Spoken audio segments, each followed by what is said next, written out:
नमस्कार प्रेक्षकांनो, लग्नानंतर होईलच प्रेमच्या आजच्या भागात आपण पाहणार आहोत. नंदिनी डॉक्टरांना विचारते, काय वाटते डॉक्टर, मी आई होण्यासाठी ही करेक्ट वेळ आहे ना?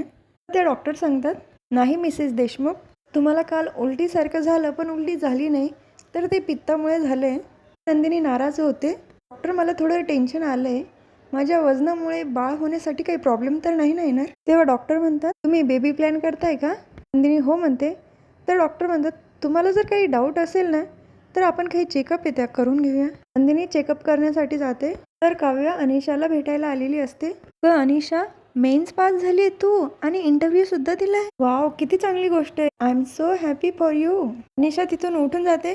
मला आवडलं असतं, मी पण तुला हे बोलली असती तर. तेव्हा काव्य तिला म्हणते, अगं अनिशा, काय झालंय तुला, एवढं वियर्ड का वागते तू? अनिशा म्हणते, तुला अजूनही नाही कळत आहे? UPSCचं पुस्तक दाखवते आणि म्हणते, काव्या, तुझं ध्येय काय होतं, सगळं विसरली तू.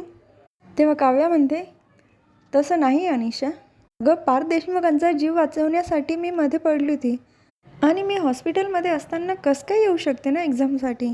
अनिशा म्हणते, काव्या, ते लग्नाआधी तुझ्याबरोबर जे झालं त्याचं दुःख आहेच मला, पण लग्नानंतर तू जे करते त्याचं अजून जास्त वाईट वाटतंय. आहे ती काव्या आईस बनण्यासाठी पेटून उठलेली असायची. तुला बघून मी इन्स्पायर व्हायची. मला झोप येत असेल तर तू मला मोटिवेट करायची, तू माझी झोप उडवायची.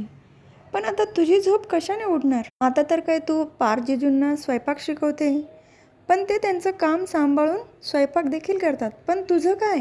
तुझं करिअर कोणत्या दिशेने चाललंय काव्या? अभ्यास करताना तुझा आणि माझा मोबाईल स्विच ऑफ करणारी काव्या आता रील बनवते, 90,000 लाईक पण येत आहे तुला. आता हे तू ठरवायचं आहे, तुला लाईक बनायचं आहे का लायक बनायचं आहे? काव्या पण विचारात पडते. तसं नाही आहे अनिशा, मी मान्य करते, माझ्याकडनं थोडं दुर्लक्ष झालं आहे, पण मी माझं ध्येय नाही विसरले. अनिशा म्हणते, असं?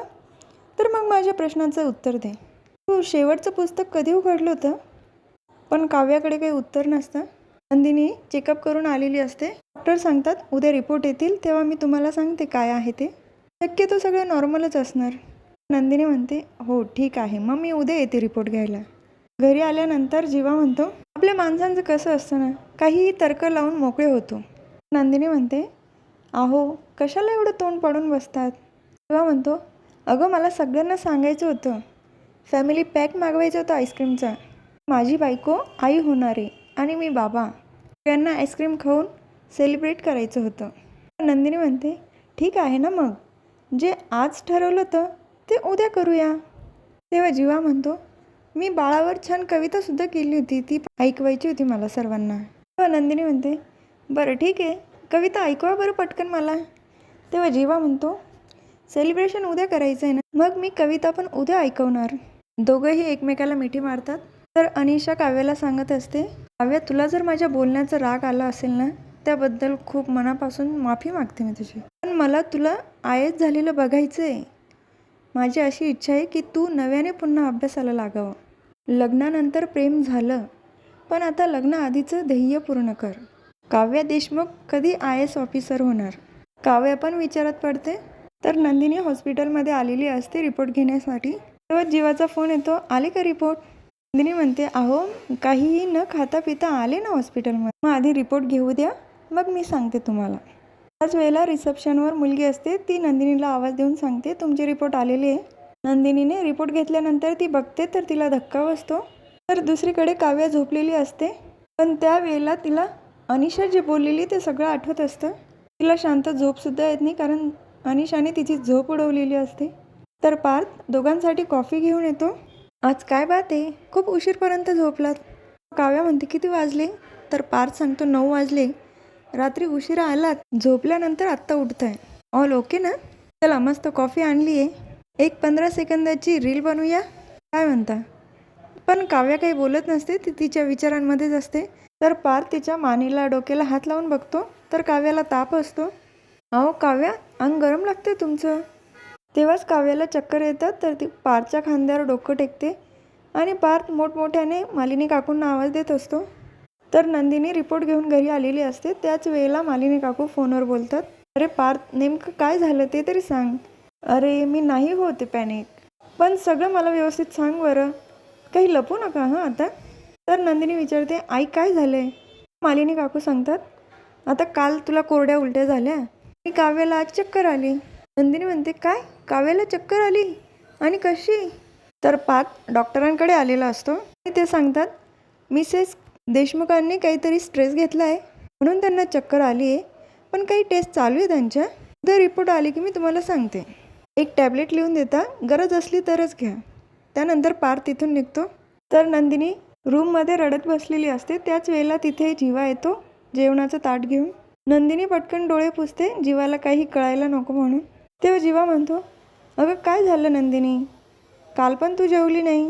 हो आलं लक्षात, हॉस्पिटलच्या बाहेर एक पाणीपुरीवाला आहे, तिथे पाणीपुरी हादरलेली दिसते, और तिखा करत, हो की नाही? तर नंदिनी नाही म्हणते, अगं माहिती मला चकाचक बाई, तू नाही करणार असं काही, पण मला रिपोर्ट बघायचे. काय आहे रिपोर्टमध्ये? तेव्हा नंदिनी म्हणते, आज रिपोर्ट आले नाही आहे, काहीतरी टेक्निकल इश्यू असेल, उद्या येतील. तेव्हा जीवा म्हणतो, हरकत नाही, पण मी आता जेवण आणलंय, जेवण कर बरं तू. नंदिनी म्हणते, मला भूक नाही आहे. तेव्हा जीवा म्हणतो, एक मिनिट, मी आता जीवा स्टाईलने तुला जेवू घालतो. एक घास उचलतो, हा घास बाळाचा. तर नंदिनी खूप इमोशनल झालेली असते बाळाचं नाव काढल्यानंतर. ती रडायला लागते आणि जीवाला मिठी मारते.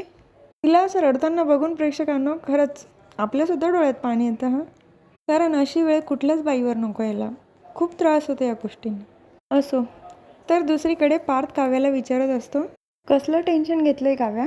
काव्या काहीच बोलत नाही. तेव्हा पार्थ म्हणतो, ही अशी रडकी मणिमाऊ का झाली आहे? कुठे गेली आमची फायटर काव्या?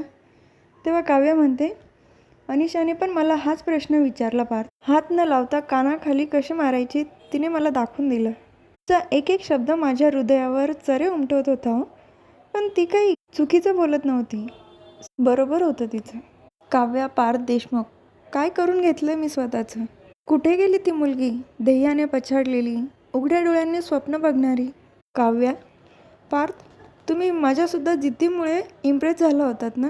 मी ज्या अनिशाला मोबाईलपासून बाहेर काढायची, ती आज मेन्स क्लिअर झाली हो. मी इंटरव्ह्यूसाठी बोलवलं तिला. मी रील्स तयार करत बसले. मी अशी आळशी मुलगी नाही आहे पार्थ, मी मूर्ख नाही आहे. मला माझी स्वप्न पूर्ण करायची, IAS व्हायचे मला. काय ना, खूप दिवसानंतर खरं प्रेम मिळालं मला आणि मी त्यामध्येच सुकावली. मी सुकावली हीच माझी चुकी होती का पार्थ? तर हा भाग इथेच संपतो. पुढील भागात बघायला मिळतं की नंदिनी रडत असते, आई मी सगळे प्रयत्न करते, पण माझ्या बाबतीतच असं का? त्याच वेळेला डोरबेल वाजते आणि काव्या दरवाजा उघडायला जाते.